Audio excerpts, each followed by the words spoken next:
Et salut à tous et bienvenue sur la chaîne Valais PL Lorcana FR. J'espère que vous allez bien. On se retrouve aujourd'hui pour une ouverture exclusive du nouveau set Fabled qui est censé sortir fin août et début septembre dans toutes les boutiques internet.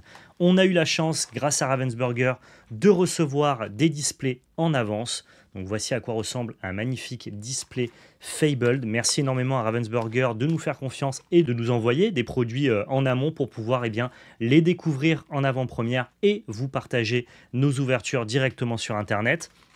Fabled, c'est le chapitre 9 de l'Orcana.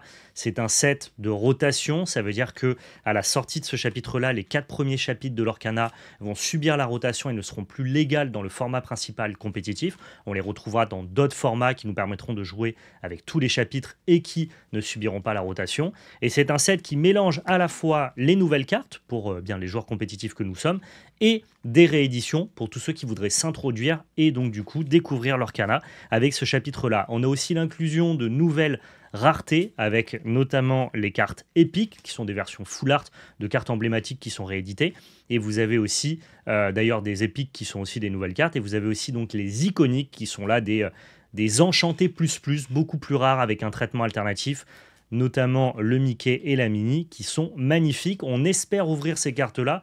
Je croise les doigts très très fort. Au niveau de la répartition, nouvelles cartes, anciennes cartes, on a 33 nouvelles cartes pour plus d'une centaine de cartes rééditées. Mais attention, ces nouvelles cartes sont quand même bien réparties dans les hautes raretés parce que vous avez moitié nouvelles cartes pour les légendaires et moitié nouvelles cartes pour les super rares. Maintenant que vous avez toutes les informations sur Fabled, on passe à la principale activité de cette vidéo, c'est-à-dire ouvrir les boîtes. C'est parti. Voilà, première display ici, Fabled. On va ouvrir 2 displays dans cette vidéo, donc ça va être plutôt sympathique. Vous avez ici en illustration les 2 cartes iconiques qui sont les cartes les plus difficiles à avoir, donc avec le Mickey et la Minnie. Ici, vous avez donc Ravensburger qui est l'éditeur et le distributeur du jeu. Merci à eux de nous avoir envoyé cette magnifique display. Et puis après, bon, vous avez le petit film plastique officiel Lorcana. Ça, rien de nouveau. On va passer à l'ouverture maintenant. On a ici l'ouverture facile et l'ouverture présentoir, celle qui est notamment proposée dans vos différentes boutiques. N'oubliez pas que vous pouvez passer sur labelcard.fr pour acheter vos displays Lorcana. Il nous reste encore quelques displays Fabled qui sont actuellement en précommande. Et peut-être qu'après cette ouverture, vous aurez envie d'aller y faire un tour. Le lien est dans la description et vous avez le code VALEPL 2025 qui vous donne 5% de réduction si c'est votre première commande. Au niveau des visuels des boosters, on a 3 visuels différents, donc avec Dingo et Max, Mickey Mouse version un petit peu à vintage, et ici Cruella d'Enfer dans les 101 Dalmatiens. Voilà, ça c'est les 3 visuels que vous allez pouvoir retrouver. J'ai fait en sorte d'avoir la meilleure qualité possible sur la zénithale pour que vous puissiez apprécier la beauté des cartes à leur juste valeur. Fabled, c'est un set qui est plutôt excitant, déjà parce que ça réimprime de très bonnes rééditions, et parce que on a aussi des nouvelles cartes assez intéressantes. Ça va être beaucoup plus difficile de lire ce qui sera jouable ou ce qui ne le sera pas, parce que le méta va grandement être modifié, notamment avec la disparition des 4 premiers chapitres, ce qui fait qu'on a quand même une certaine excitation à l'ouverture. Ici, on retrouve, comme habituellement, les différents puzzles à la fin du booster. Et maintenant, on commence directement avec la composition d'un booster classique. Donc, un mix de nouvelles cartes et de rééditions ici. Pour l'instant, que des cartes que l'on connaît, donc en version commune. Ici, on arrive sur les Zunko, donc avec cette Ursula, Julieta Madrigal, Sisu. Pour l'instant, que des bonnes cartes qui sont rééditées. Ici, on a Vaiana. Donc c'est à partir de là, je crois, que les nouvelles cartes de Fabled sont réparties. Donc ce sont toutes des rares, super rares et légendaires. On a directement ici Ariel, qui je crois est une carte exclusive de Fabled, ou alors c'est une réédition, mais je ne m'en souviens pas. Et ici, on a la version foil de Winnie. Ok, premier booster, plutôt classique. Rien de bien particulier. On passe à la suite.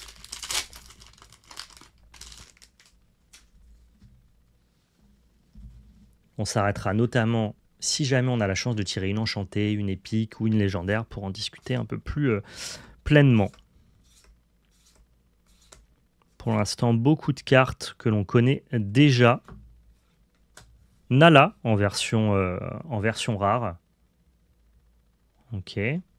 La reine pour notre deuxième rare. Ça, c'est une nouvelle carte, c'est sûr. Et on a le Pluto, pareil, qui est une rare rééditée. petit booster plutôt classico. La composition d'un booster ne change pas, on a toujours les communes, les peu communes, les rares ou supérieures à la fin, avec une petite carte qui brille obligatoire, et ça fait plaisir.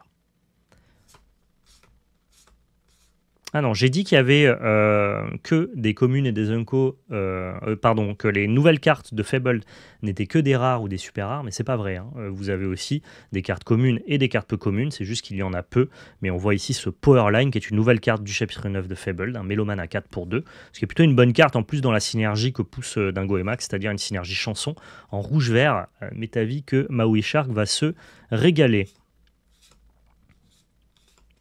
Ok, on arrive justement sur le genre de chanson qu'a envie de chanter Powerline. Et on a notre première légendaire, donc qui est une réimpression, le Hades, avec la nouvelle pastille des cartes légendaires maintenant, qui est un espèce d'hologramme, je vous le montre, qui doit être particulièrement difficile à reproduire. C'est hyper intéressant. En gros, on sait qu'il y a eu beaucoup de contrefaçons sur l'Orcana, notamment sur les cartes légendaires, que les contrefaçons étaient assez bien faites et surtout très difficiles à distinguer parce que c'était pas très dur, bien juste de refaire un dessin. Et on voit que sur les cartes de rareté supérieure maintenant, et notamment les légendaires, bien, ils ont décidé de corriger ça avec un pattern holographique interne à la rareté qui doit éviter tout type de reproduction. C'est très esthétique, c'est très bien fait, ça donne un cachet supplémentaire à nos cartes légendaires. Et ici, la carte foil classique, notre ami Pluto. Allez, on met la première légendaire de côté, le petit Hades, qui est un très bon reprint, qui viendra agrémenter les decks Blurple post-rotation. Quand on dit post-rotation, c'est quand on parle du méta compétitif, quand le chapitre 9 sera sorti pour tout le monde. Parce que là, pour l'instant, il est sorti présenté sur YouTube que par les créateurs de contenu, mais pour vous, il faudra attendre dans encore une semaine, au moment où vous regardez cette vidéo. Ok, on a carrément une légendaire foil, légendaire du chapitre numéro 1, donc c'est une réédition comme Hades, sauf que là vous avez un type de foil amélioré par rapport au légendaire du set 1, parce que vous avez ce maléfique dragon avec le pattern un petit peu laser que vous pouvez avoir notamment sur les derniers chapitres. Donc en gros, ils vont... Ouais, là c'est pareil pour le Hades, hein, regardez. On a vraiment le Hades qui se décolle du fond avec ce pattern un peu verni. J'ai dit laser, mais c'est plus verni. Donc ça vous permet d'avoir un upgrade de vos cartes du premier chapitre dans les versions rééditées. Parce qu'il y a quand même eu un joli travail de la part de l'Orcana pour augmenter visuellement ces cartes de haute rareté. Très sympa le Maléfique Dragon ici en version foil.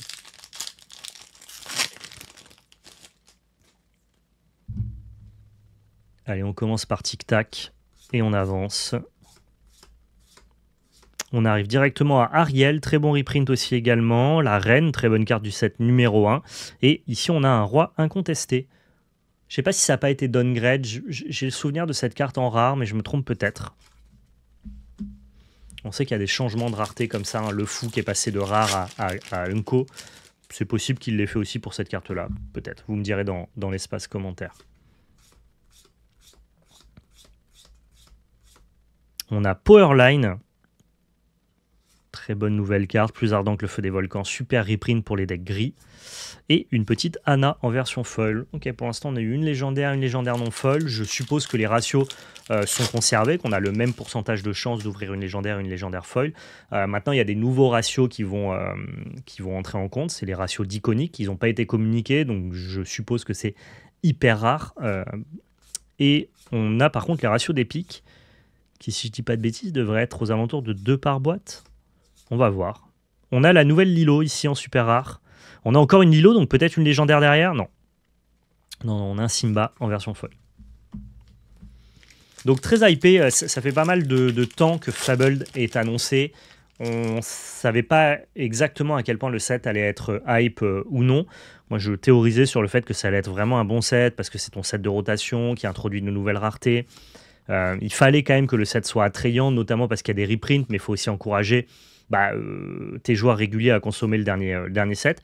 Et pour tous ceux qui avaient des craintes justement sur la qualité ou sur l'attrait que pouvait avoir Fabled, je trouve que là, avec tous les derniers reveals, avec la mise en place des nouvelles raretés et la qualité des réimpressions, je pense qu'on est tous assez unanimes sur le fait que le set soit assez hype et soit assez intéressant à ouvrir, quoi. On a le Powerline en super rare, une des cartes qui fait beaucoup parler de lui sur internet, comme notamment étant un nouveau builder hand, donc une carte autour de laquelle on a envie de builder toute une nouvelle stratégie, peut-être compétitive, peut-être pas. Ça, je saurais pas vraiment le dire pour l'instant, il faut tester en tout cas. Et on a une légendaire de plus, cette légendaire qui est donc l'histoire de la vie, qui est une chanson qu'on va chanter à l'unisson pour essayer de jouer des personnages gratuitement de notre défausse. Ok. Donc là, c'est pour la première fois pas une légendaire réimprimée, mais bien une légendaire du chapitre 9, exclusive.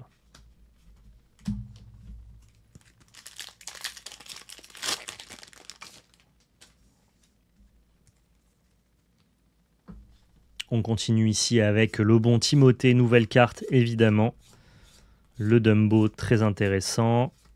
On a une Alice, ok, en version foil. Et derrière, toujours, c'est les puzzles que vous pouvez reconstituer pour vous faire un petit cadre, pour collectionner. C'est du plus. Winnie l'ourson. Ok. On arrive directement maintenant dans les rares. Un Sherkan aussi qui a été réimprimé. On s'y attendait pas forcément. La carte n'a pas trop brillé. C'est le genre de carte qui trouvera peut-être un petit peu plus de jeu en fait, post-rotation. Vu qu'il y a 4 chapitres qui s'en vont, bah forcément ça laissera plus de place. Et on a Shenzi ici, pareil, qui est une réimpression si je dis pas de bêtises. Très joli, encore une fois, les foils de Lorcana qui ont fait un bon travail. On a la Rose Lanterne. Ça commence par une réimpression. Ursula qui est une très bonne carte aussi.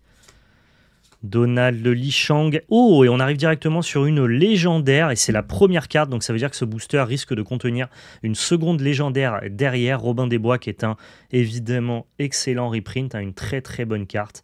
Pareil avec maintenant ce petit pattern verni qui le décolle un peu du fond. Je suis jaloux de ce Robin des Bois vu que moi j'ai les anciennes versions. Forcément, on le savait, s'il y a une légendaire en premier hit, on a forcément une légendaire derrière, avec ce Mickey Mouse qui est fort intéressant. C'est la première fois qu'on a une carte qui s'altère pour plus cher que son coût d'origine, mais attention, quand vous l'altérez, il devient particulièrement intéressant. Donc voilà, Mickey Mouse, nouvelle légendaire du chapitre 9. Et ici, une petite foil. Donc, un petit booster double légendaire, c'est pas mal. Ça nous porte, pour l'instant, actuellement, à un compte de 5 légendaires, dont une foil, 2 nouvelles, 2 anciennes et une légendaire foil. C'est un bon ratio pour l'instant sur une boîte de 24 boosters.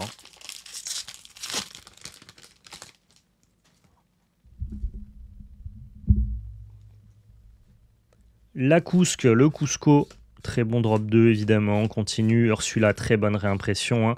On a encore une légendaire, wow, non mais ça tombe comme des petits pains avec ce John Silver ici.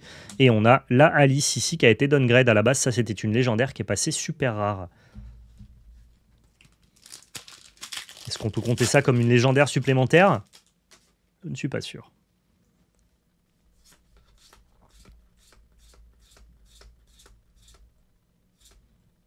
On va voir si ce que j'ai dit se confirme ou est infirmé au niveau des ratios des épiques. À noter que les ratios sont souvent confirmés notamment par booster et non pas par boîte. Donc il y a des tendances par boîte, mais il n'y a jamais aucune garantie. C'est un peu l'histoire de normalement toutes les 2 boîtes tu as une enchantée, mais tu peux avoir une enchantée coup sur coup, boîte sur boîte, parce que en fait le ratio étant par booster, tu n'as pas de ratio obligatoire par boîte. Donc là on va voir comment ça se goupille sur le set Fabled.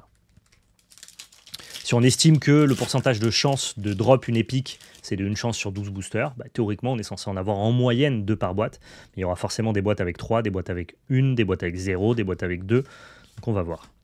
On va voir quel est le drop rate moyen.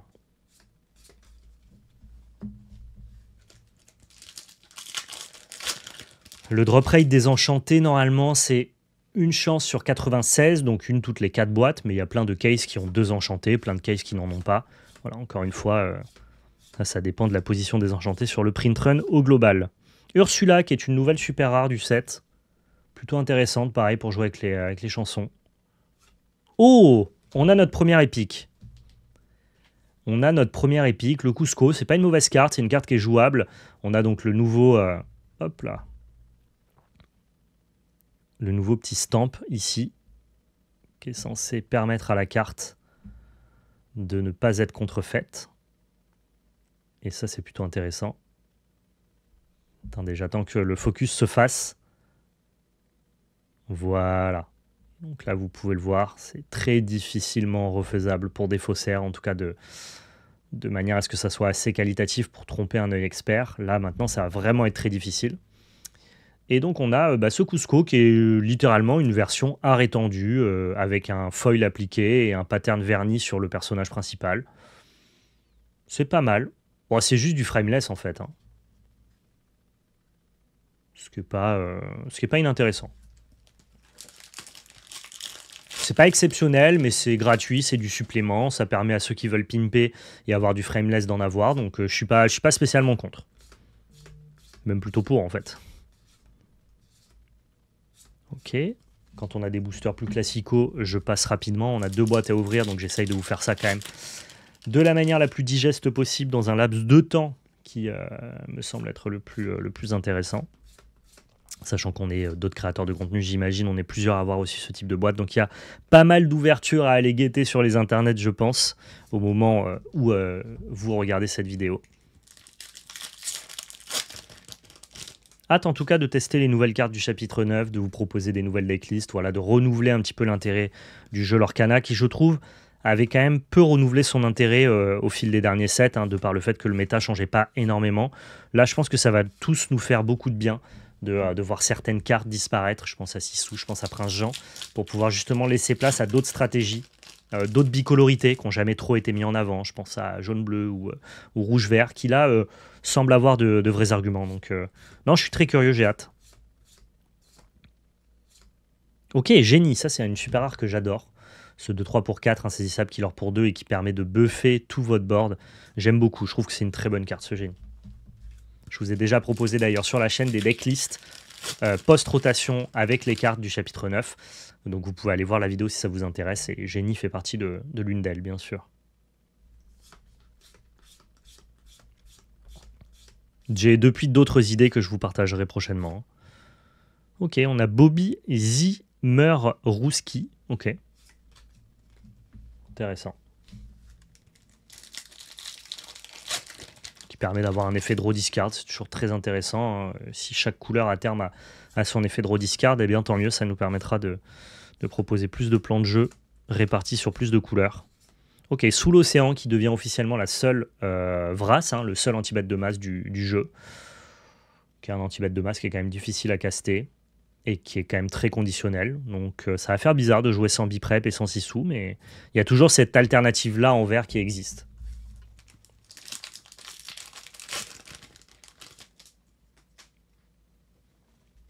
Et allez, on continue ici. Dernier booster. On a un Prince Philippe et une Aurore. Ok.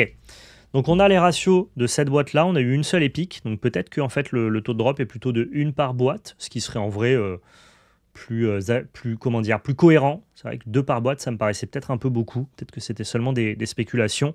Ensuite, on a 6 légendaires dont une folle, ce qui est pas mal du tout. Et en termes de ratio de légendaires entre cartes réimprimées et nouvelles cartes, on a 2 nouvelles légendaires, 3 réimpressions et une légendaire foil. Donc en vrai, c'est une belle boîte. Hein. Sur 24 boosters, ça fait 7 hits intéressants, sachant que vous avez aussi les super rares qui peuvent être très sympas et qui peuvent coter. Vous avez aussi quelques super rares foils. Pour l'instant, je trouve que le taux de drop de Fabled est franchement généreux. Allez, on ouvre la deuxième boîte. La seconde boîte, elle est là, toujours Minnie et Mickey. Si on pouvait ouvrir une de ces deux cartes, ça serait quand même franchement exceptionnel. Ne serait-ce que pour vous la montrer à la caméra, vous montrer la nouvelle texture, le nouveau type de foil en fait. Ce serait vraiment exceptionnel. Je n'y crois pas, je n'y crois peu. Je pense que c'est extrêmement rare. Cela dit, si on ne demande pas à l'univers, si on n'y croit pas un peu, qui y croira pour nous? Donc allons chercher une carte iconique.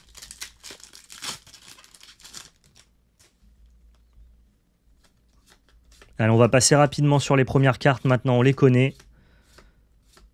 Oh, ok, intéressant. On a ici une légendaire foil. Ça commence très très bien. Premier booster de la boîte. Cette Cruella d'Enfer qui, elle, est une nouvelle légendaire. C'est pas une réimpression. Donc pareil, jolie texture vernie. La carte est plutôt cool. C'est une carte intéressante. Je ne sais pas à quel point elle est puissante, mais disons qu'elle est digne d'intérêt. il y a moyen qu'on puisse tester cette carte-là, notamment dans des decks Blurple. Ça peut être cool. Première légendaire, foil, cette fois-ci non reprint, plutôt sympa. Vous avez compris, nous sur la chaîne, on a quand même, vu qu'on joue depuis le début du jeu, on a beaucoup de cartes. Donc forcément, les reprints nous intéressent beaucoup moins que les nouvelles cartes.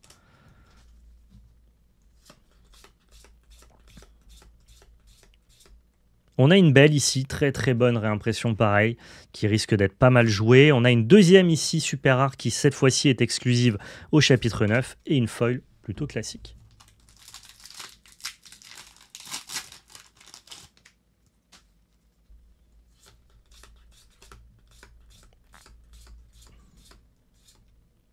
Mulan, très bon reprint. Et le petit Robin des Bois. Je sais pas s'ils ont remis le Robin des Bois à 1. Je crois qu'ils veulent nous obliger à shifter sur ce Robin des 2 à 2 non ancrable. Ce qui est un chouïa dommage. Je pense que c'était bien de réintroduire le drop 1 si jamais vous voulez nous donner l'envie de shift dessus. C'est comme pour le Stitch Rockstar qui est une super carte. Moi je suis content de revoir Stitch Rockstar et je pense que post-rotation ça avait de la valeur à être joué. Mais il me semble qu'ils nous ont donné qu'un Stitch à 2 et qu'ils nous ont pas remis le Stitch à 1 pour pouvoir shifter dessus. Ce qui pareil amoindrit énormément la puissance de la carte dans ce cas-là. Donc un peu dommage. Je crois qu'ils ont vraiment plus envie de pouvoir shifter sur des drop 1. Ils veulent vraiment maintenant que le coût d'opportunité au deck build de shifter une carte soit vraiment impactant. Et que en gros tous les decks gris jouent pas des Robin des Bois et tous les decks jaunes jouent pas des Stitch Rockstar. Je comprends pour Robin des Bois, parce que c'est une carte qui a été très jouée quand elle est sortie, et si le format et le power level est un peu plus bas, forcément, on n'a pas envie que le méta ressemble à ce qu'on a déjà pu connaître pendant un temps. Mais comme Stitch Rockstar, lui, a quasiment jamais été joué en dehors du chapitre 1, lui, je lui aurais redonné un drop 1 pour nous pousser un petit peu plus à voir la carte. Peut-être que je me trompe, hein. Peut-être qu'ils ont remis les drop 1, mais il me semble pas les avoir vus. Pour l'instant, pas mal de super rares, mais pas forcément les plus intéressantes. Toujours qu'une seule légendaire dans cette deuxième boîte. Donc ouais, écoutez, on va voir. Si jamais on tombe dessus là dans les boosters sur les drop 1, on invalidera mes propos, mais il me semble pas. Hein. Il me semble que c'est voulu justement de rendre le shift plus difficile. Bah dis donc, Prince Philippe, on l'aura eu, on l'aura vu.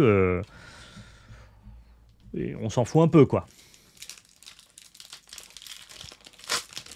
Pour l'instant, cette deuxième boîte qui est beaucoup moins riche en nouveautés, et en belle carte que cette boîte numéro 1. Ouais, c'est sur ce Stitch là qu'on veut shift avec le Stitch Rockstar. C'est quand même un peu dommage, quoi. Ok.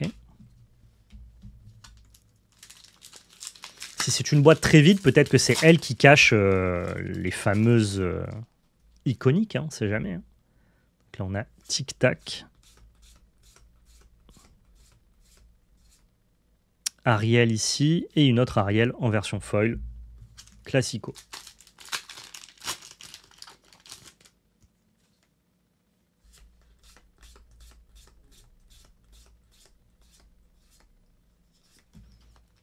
Classique aussi, rien de spécial dans ce booster, on avance un petit peu.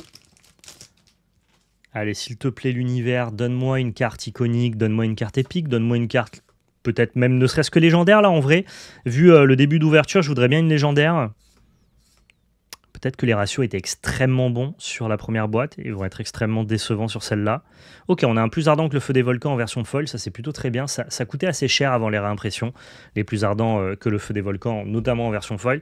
C'est plutôt bien que ces cartes-là soient rééditées et pour qu'elles redeviennent accessibles un petit peu au plus grand nombre. On a un Cusco, mais on en a eu un magnifique épique. Ok, le petit Aladdin. Pour l'instant, on a ouvert plus de la moitié de la boîte et on a eu une seule légendaire foil. Je ne sais pas où se cachent les cartes, mais globalement, elles sont bien cachées. Peut-être que tout le jus est resté coincé au fond. On va aller le chercher. Hein. C'est comme la pulpe dans les jus d'orange. Là, on va aller secouer un peu la pulpe. Donc là, on commence par une Ursula. On devrait avoir du coup derrière au moins une super rare ou mieux. C'est toujours croissant un booster. Donc quand on commence direct avec un hit super rare, on peut estimer avoir une magnifique légendaire avec ce Robin des Bois. Ça sera le deuxième. Pourquoi pas? Pourquoi pas? C'est plutôt un bon hit. Et ici, ensuite, on a une foil. Donc deuxième légendaire de cette boîte. Première légendaire non foil. C'est une carte réimprimé, pardon.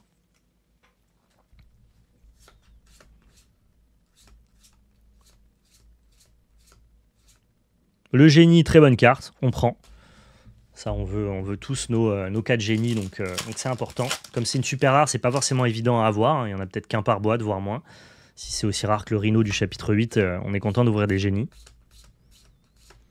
Il y a des super rares comme ça qui tombent pas beaucoup. On a un Maléfique Dragon, encore une réimpression, mais derrière, on a surtout une épique. Ah, on va direct à l'essentiel. Là, désolé, Maléfique Dragon, mais on t'a déjà vu. Alors que là, on a une jolie épique. Franchement, c'est quand même bien réalisé. Hein. Je suis pas un méga fan des frameless. J'aime bien plutôt avoir des raretés alternatives plutôt que juste la même carte sur laquelle on enlève la frame. En fait, voilà, j'aime bien avoir une autre composition. Mais cela dit, pardon, le brillant et le vernis est quand même assez bien fichu. Pareil, le petit stamp holographique en bas est assez cool, assez clean. Donc non, très sympa. Et puis Pégase, c'est une bonne carte. Donc au même titre que Cusco, c'est très playable, très, très jouable. Je sais pas quelle sera la valeur des épiques comme ça. Si on va dire qu'un Cusco et qu'un Pégase, ça coûte 10 centimes, je suppose, allez, je me lance dans une théorie comme ça, et on verra à quel point je suis éloigné ou pas de la réalité. Je suppose que les versions PIM de ces cartes-là, vu que c'est des cartes communes Unco, seront aux alentours des peut-être 10 euros, 10-15 euros par épique. Je serais étonné que ça vaille beaucoup plus cher de par le fait que ce ne soit pas des légendaires. On verra. Oh, et une deuxième. Donc ouais, comme quoi les ratios de 2 par boîte sont totalement possibles et entendables, avec notamment cette magnifique Aurore. À chaque fois que ce personnage est envoyé à l'aventure, le prochain personnage reine ou princesse que vous jouez ce tour-ci coûte 1 de moins. Très bonne carte. Magnifique. La carte est très belle. Mais voilà, comme pour vous procurer la carte dans sa version minimale en termes de rareté, c'est quelques centimes, ça m'étonnerait que le pimp de jouer ces versions-là en épique coûte genre aux alentours de 60 balles la carte. Genre personne va payer 240 euros pour avoir un carré de Pégase dans son deck, alors que je pense que les gens seraient largement capables de payer entre 40 et 60 euros pour avoir un carré de Pégase. En tout cas ceux qui apprécient beaucoup la collection et le fait d'améliorer visuellement leur deck. On verra bien, peut-être que je me trompe, peut-être pas, je ne sais pas.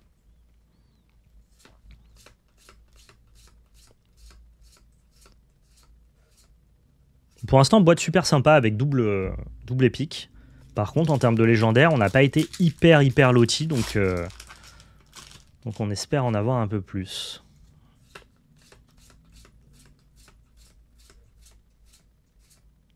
Ok, la petite fée clochette, pareil, hein, qui sera parfaite pour shifter avec l'autre fée clochette à 6.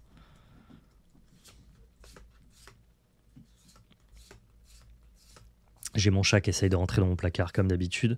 La petite Mulan qu'on a déjà vue et une rose lanterne en foil. Bah alors, Gohan?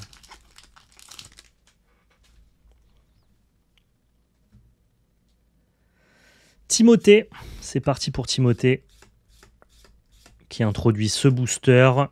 Booster avec une nouvelle carte, la Jasmine, qui a de très bonnes stats. Et on a derrière un Sous l'Océan en foil. Il est pas mal tombé, ce Sous l'Océan. Peut-être qu'il sera utile, notamment si on a des jeux contrôle base verte, ce qui a historiquement pas trop le cas dans l'Orcana. Mais encore une fois, avec la rotation, on peut tout imaginer.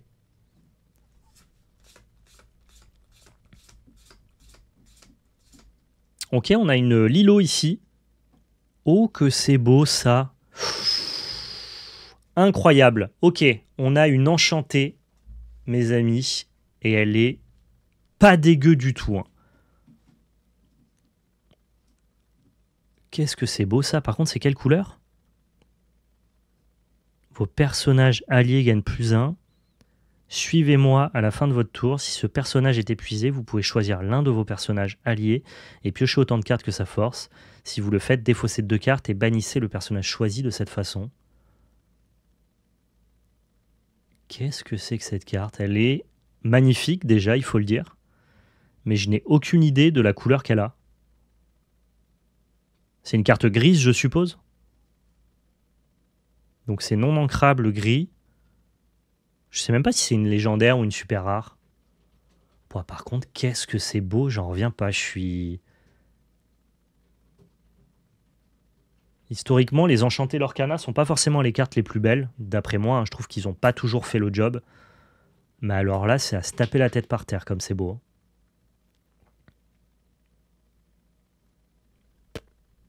Impressionné. On va aller protéger ça tout de suite. Avec des petites sleeves de la gamme Game Genic. N'hésitez pas à vous rapprocher de vos vendeurs habituels pour tester du Game Genic. Sleeve de fort bonne qualité.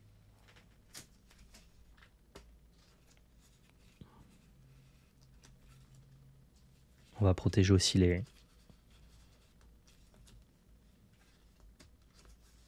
les cartes épiques. Bah dis donc, cette boîte, double épique plus enchantée et pas la plus dégueu. Franchement, c'est très très beau. J'aime beaucoup. Ils ont réussi à me réconcilier avec les Enchantés de Lorcana, qui, ça fait quand même quelques sets qui font pas mal d'efforts pour nous proposer des designs alternatifs et pour les rendre un petit peu plus, on va dire, un petit peu plus visuellement attractives. Mais là, là, ils se sont surpassés. C'est magnifique, vraiment. Et je connaissais même pas ce Scar, hein. J'étais pas à jour total de tous les spoilers. Petite légendaire en plus, ça fait plaisir. Donc ce Scar, je l'ai pas vu passer. Et il a une bonne tête de bonne carte, quoi. Ok. Ça, on l'a déjà eu dans notre booster précédent, mais c'est une légendaire exclusive au chapitre 9 supplémentaire à mettre au crédit de cette boîte qui, ma foi, était peu juteuse au début, mais encore une fois, comme un bon Orangina, toute la pulpe était en bas. J'aurais juste dû secouer la boîte avant pour qu'elle soit plus homogène. Ouais, on s'arrêtera là pour cette boîte, mais finalement, on se retrouve avec un compte de un petit peu moins de légendaires, je pense. Effectivement, seulement 4 légendaires, à l'inverse de notre première boîte qui, elle, en avait 6. Par contre, on a 2 cartes épiques. Je ne sais pas si les cartes épiques sont mieux que des légendaires. Je pense que c'est moins bien qu'une très bonne légendaire jouable et un peu mieux qu'une légendaire pas jouable en termes de drop rate, hein, de satisfaction à la fin de l'ouverture. Par contre, ça arrache tout, quoi. Ça arrache tout, notamment les yeux. Avec le petit Scar qui brille comme ça. Ouais, magnifique. Bah écoutez, merci Lorcana pour le travail que vous avez fait sur chapitre 9. Je pense qu'il va ravir tous les aficionados et les nouveaux entrants. Et notamment les nouveaux joueurs qui vont découvrir le set avec ces magnifiques cartes. Merci à tous d'avoir regardé cette vidéo. Encore une fois, n'hésitez pas à aller chercher du Fable sur labellecarte.fr, le lien est en description. J'espère que cette ouverture vous a plu, que vous avez pu découvrir les nouvelles raretés et notamment cette magnifique enchantée.